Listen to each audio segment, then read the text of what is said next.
السلام عليكم. يلا ربي يحييهم. ان شاء الله اليوم بسوي شوربة الجريش المعروفة، وهذه هي مقاديره. هذا هو الجريش مغسول ومنقع.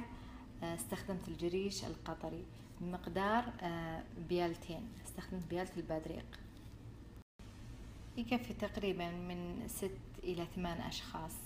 وعندي هنا طماطم مطحون، وعندي هنا بصل وثوم، واللحم براحتكم، عاد تبون قطعة صغار ولا قطعة كبار مع عظم كل واحد.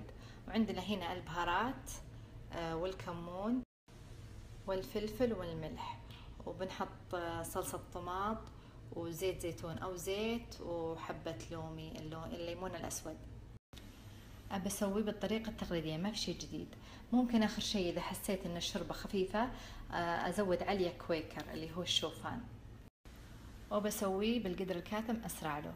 هو أصلا إذا نقعتيه ما راح يطول بالطبخ، تقريبا ساعتين.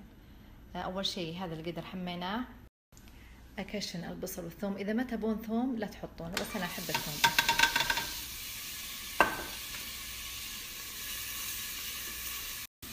عاد بتصير شربتي زي شربة الأولين، راكبة مع الديكور، ديكور الشالكي والمجاول. يوم دبلال البصل الحين نحط الحمى ونحمسه لين تغير لونه، هم نحط البهارات ونقلب. هم نحط الطماطم المطحون وصلصة الطماطم.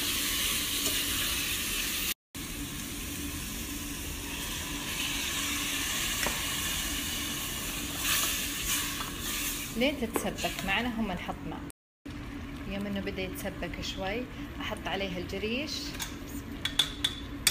وصب عليه المويه الحاره المغليه، بسم الله. ومن بدا يطبخ احط عليه الليمون الاسود، واغطي عليه القدر الكاتم او الضاغط، واحسب له تقريبا ساعه.